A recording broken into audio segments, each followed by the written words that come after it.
Last time, we looked at the small town of Generic. It was a town dependent upon fossil fuels and in crisis. We now return to look at an alternative to the dirty, inefficient, grayscale eyesore that is the coal plant. Manitoba, Canada, for example, has made many initiatives to use cleaner, more renewable forms of energy. Manitoba Hydro is a huge provincial industry that uses water to generate electricity. Hydroelectric power has its own set of problems, but it is much better than fossil fuels. However, not all communities have a water body nearby to harness for electrical production. Generic, like many other towns around the world, burns coal for electricity. To make coal, or any other fossil fuel, you start with the sun. Next, shine the sun on some plants. This allows them to grow and multiply. Eventually, there will be enough plants for animals to come and eat them. Now, wait for everything to die, decompose, and be buried under layers of rock.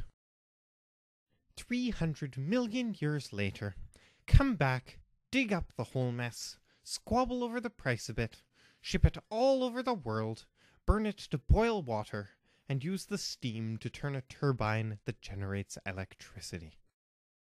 Alternatively, you could start with the sun, capture its energy with a photovoltaic cell, and use it straight away. Solar power has one of the smallest ecological footprints of any renewable energy. Solar cells produce zero emissions and generally sit on rooftops so they don't take up extra land.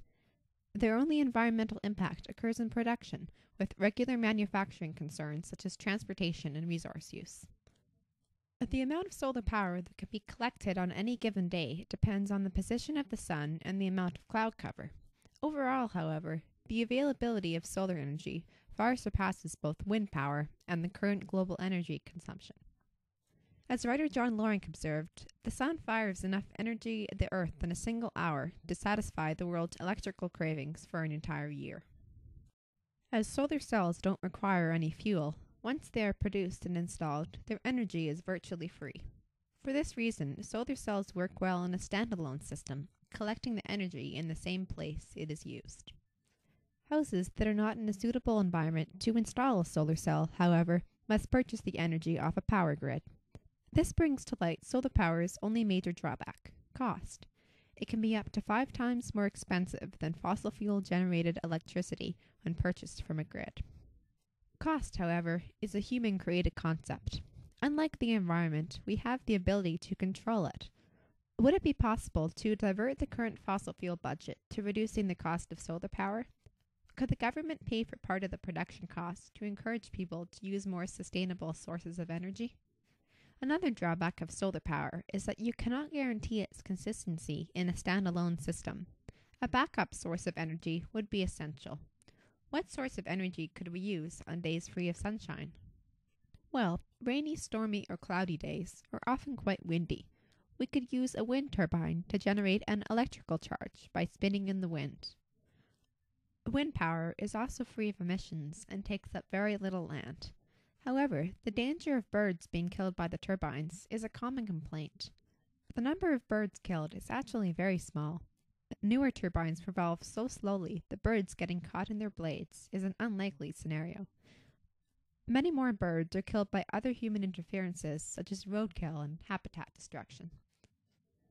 A greater danger is posed to bats when the turbines are too close to a coastline. When the turbines are at least 10 kilometers away from the coast, however, they have no interactions with bats.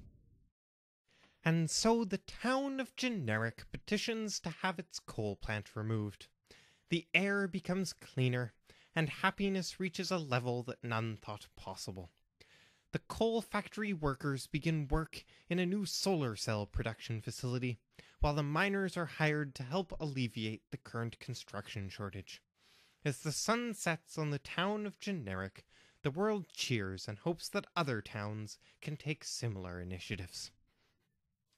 As the dawn rises on a new day, however, the cars still honk and the furnaces continue to burn natural gas. More changes are still required. We hope you'll join us next time for Replacing Natural Gas, the heat beneath your feet. Thank you.